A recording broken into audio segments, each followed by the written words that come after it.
E aí, minha gente? Tudo certinho com vocês? E aí, malta? Como diriam aqui em Portugal, tudo bem? Ó, vamos fazer o seguinte, falar do clássico, né? Benfica e Porto tivemos nessa sexta-feira a sétima rodada do Campeonato Português no Estádio da Luz, valendo aí ultrapassagem na tabela de classificação, Estádio da Luz lotado, um grande jogo, um grande duelo, e eu não poderia ir dormir sem trocar essa ideia com vocês. Peço desculpas pela cara de cansaço, hoje foi um dia puxadaço e também pela voz, né? Porque eu entrei muitas vezes ao vivo, gravei muita coisa, gravei muito material, então a voz foi para aquele lugar. Mas como eu disse, queria trocar essa ideia aqui com vocês, porque foi um jogo quentinho, quentinho, como costuma ser o clássico. E antes de mais nada, eu vou falar aqui da polêmica da arbitragem, vou falar da decisão aos 19 minutos de jogo que mudou a cara da partida, não tem como pensar diferente.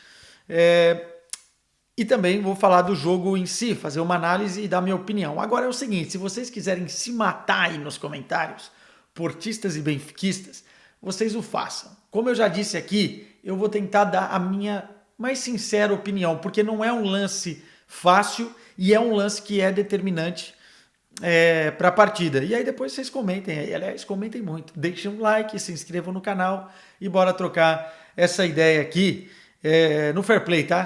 Porque aqui não tem clubismo, nem precisa ter.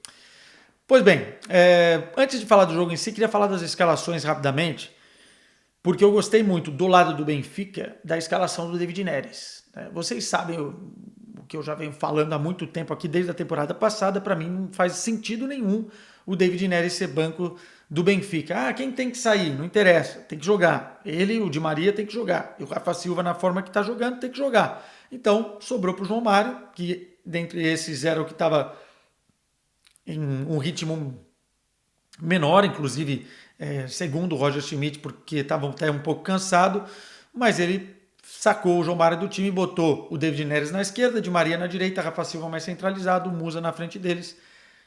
Adorei. Gostei muito dessa chance para um jogador que está pedindo passagem e é assim que você ganha um grupo. Quando o cara está bem, você precisa colocar ele. Não dá para você ficar, né, em detrimento de ou colocando um jogador à frente do outro, sendo que o outro está pedindo passagem. Gostei muito. No meio-campo, gostaria de ter visto o Florentino entrando para dar um maior equilíbrio. E isso fez falta na primeira etapa, mesmo com um jogador a mais, tá? Só que depois, no segundo tempo, teve uma reorganização, a gente já vai falar mais sobre isso. E o João Neves é um grande jogador, né? Então, assim, um vai dançar, ou o Cox ou o João Neves, para a entrada do Florentino. Ou o Florentino não vai entrar. Mas em alguns jogos, especialmente os mais difíceis, eu acho que o equilíbrio do time passa pelo Florentino. Então teve uma coisa que eu gostei, uma coisa que eu não gostei. No Porto, eu não entendi muito bem qual foi a estratégia do Sérgio Conceição de colocar o Romário Baró, deixar o Ivan Raime no banco de reservas. Estava olhando aqui a escalação do Porto. E também o André Franco estava indo muito bem, né? Especialmente naquela função de substituir o Otávio. Enfim, ele entrou com um time bem diferente nesse sentido, desses jogadores que eu falei, e não deu para entender muito bem a intenção do Sérgio Conceição, né? Entrou com o Galeno de um lado, o Guarô do outro, Varela e Eustáquio, PP e Taremi, mexendo um pouco aí nas variações. E eu nem consigo fazer uma análise se ele acertou ou não, porque o jogo teve a condicionante aos 19 minutos e mudou totalmente a cara. Ele teve que tirar o Barô e colocar no lugar o Zé Pedro, né? Enfim, vamos começar por aí. O jogo começou bem partido, um clássico, né? Pouca bola, muita luta. E aos 19 minutos, num lance que o David Neres, que aliás foi realmente um grande problema no setor defensivo do Futebol Clube do Porto pela direita, muito rápido, pedindo sempre muita bola, causando muitos problemas, aos 19 minutos ele arranca em velocidade com a bola, o Fábio Cardoso vem também em velocidade, dá um carrinho, desarma parcialmente com o pé esquerdo, a bola bate também no pé esquerdo do David Neres e ganha direção para o gol. Atrás, mais ou menos uns 6 metros atrás, por aí, está vindo outro defensor do Futebol Clube do Porto e o David Neres, na passagem, iria ganhar o lance do Fábio Cardoso. Entretanto, o Fábio Cardoso levanta um pouco a perna, um pouco ou muito, aí vai do critério, enfim, mas levanta a perna Acho que até num reflexo ali, acerta o David Neres, que cai e não consegue atingir a bola. O árbitro não pensou duas vezes, vermelho direto. No primeiro momento, vendo o primeiro lance, eu achei que não seria nem falta, para falar bem a verdade, porque eu vi o jogador pegando a bola. Depois começaram as repetições, e aí dá para ver muito bem essa perna levantada. E quando a perna é levantada, é um lance muito de critério do árbitro. É muito difícil fazer uma análise aqui, porque se desse o cartão amarelo, eu achava que estaria ok. Enfim, porque o lance é muito rápido, a gente não sabe se o David Neres teria o controle absoluto da bola depois de passar pelo jogador. Enfim, não está tão perto na área. Então tem alguns argumentos que colocam o lance para um cartão amarelo. Agora, o vermelho também não é um absurdo, porque se o David Neres passa e a bola foi exatamente na direção em diagonal que o David Neres alcançaria, ele ia ficar cara a cara com o goleiro. Dificilmente o outro zagueiro do Porto ia pegar. Então, no critério do árbitro, era o último homem. Então, assim, já que deu a falta, e a falta existiu. O árbitro tinha duas opções. E ele optou pelo vermelho. É muito difícil o lance, tá? Porque eu tô vendo muita gente relativizar. Não, o lance é claro, é para vermelho. Aí os outros, não, o lance é claro, não é para amarelo, não é para nada. Enfim, não é nada claro. Eu não achei absolutamente nada claro.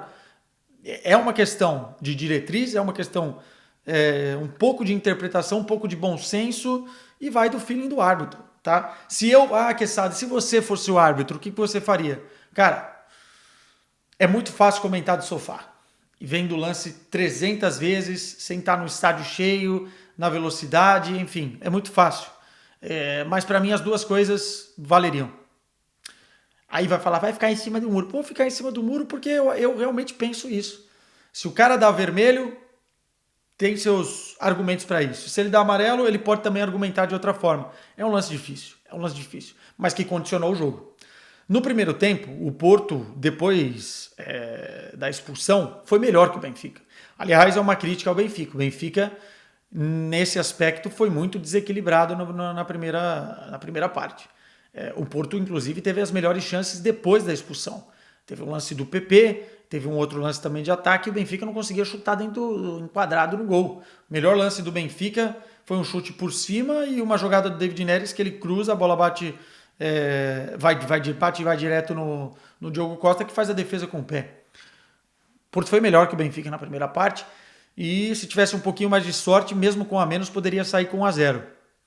Entretanto, vai para o intervalo, aquele nível de ansiedade benfiquista, de jogar em casa, de estar com um jogador a mais, é controlado pelo Roger Schmidt, o time volta muito mais encaixado para a segunda etapa, dando menos espaços no contragolpe do Porto. O Porto também, até por uma questão física, né, de você jogar com um a menos, e o Porto foi muito guerreiro durante todo o jogo, né, enfim, foi Porto, não tem muito o que dizer, o Porto foi resiliente, teve paciência e tentou de todas as formas ter fôlego para contra-golpear, mas obviamente até por uma questão física e a qualidade do outro lado, você tem que se doar muito, muito mais numa situação como essa e os jogadores provavelmente saíram esgotados dentro de campo. Na volta do intervalo, o Benfica começa a criar oportunidades, encaixa melhor a marcação, tem paciência para girar a bola, para encontrar os espaços, e aí tem um lance do Coxo que vai na trave, tem um lance do David Neres que ele corta do jogador dentro da área e o Diogo Costa faz uma defesaça,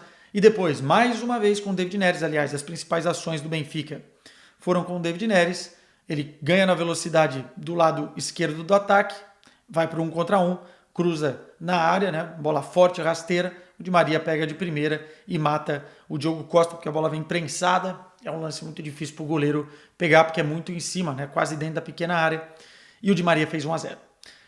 A partir daí o jogo controlado, o Benfica até com um pouco mais de volume, mais oportunidades no último terço de campo, o Porto ainda tentando alguma coisa, mas enfim, estava feito, né? As substituições vieram e a coisa não mudou muito de figura.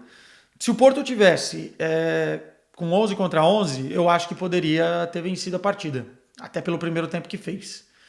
Depende muito de como seria a segunda etapa, de como o Benfica voltaria, enfim, era um jogo mais equilibrado, mas poderia ter perfeitamente saído do Estádio da Luz com um resultado positivo. A expulsão condicionou bastante tudo. Todas as ações, inclusive todas as análises em relação ao próprio time do Porto, a própria escalação do Sérgio Conceição.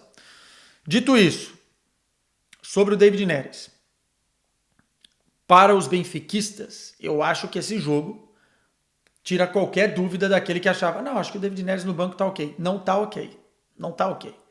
Cara, tem que jogar. Não tem como, na forma física, técnica e com a qualidade que ele tem, esse cara ficar no banco de reservas.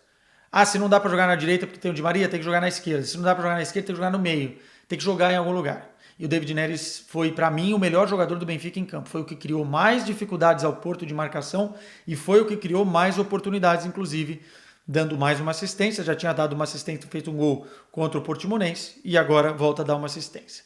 Di Maria volta a marcar mais um gol contra o Porto, já tinha feito na Super Taça de Portugal. Agora volta a marcar, volta a ser decisivo. É um jogador muito decisivo e o Benfica precisa bastante desse tipo de atleta também, agora nos desafios adiante.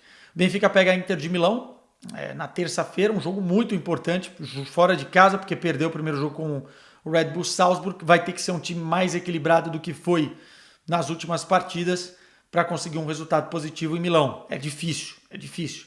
A derrota não vai eliminar o Benfica, mas vai complicar bastante as coisas no grupo, ainda mais dependendo do resultado da Real Sociedad com o RB Salzburg. E na quarta-feira, o Porto recebe o Barcelona. Cara, o Porto, e agora para terminar a análise, não pode baixar a cabeça. Fez o jogo que podia, lutou com as armas que podia. Eu entendo a reclamação dos portistas, como eu disse aqui, contra a arbitragem, porque é um lance, de certa forma, interpretativo, mas olhando pelo lado positivo, mesmo com tanta reformulação, tantas mudanças, esse espírito do Porto de lutar até o final, de não se entregar, continua vivo. E é isso que é o mais importante. Sérgio Conceição vai encaixar esse time nessa temporada. E aí vai brigar com o Sporting, com o Benfica pelo Campeonato Português e com certeza na Liga dos Campeões não vai deixar de se classificar nesse grupo. Acho muito difícil o Porto deixar de se classificar. E pelo que o Barcelona está jogando, tá? O Barcelona é favorito no grupo. Não sei se é favorito quarta-feira contra o Porto no Estádio do Dragão, porque o Porto é um time muito cascudo em várias situações e o Barcelona vai ter que encarar isso. Vamos ver. O campeonato está só começando. Isso aqui não é um sprint, é uma maratona. E muita coisa ainda vai acontecer. Matem-se nos comentários. Tchau.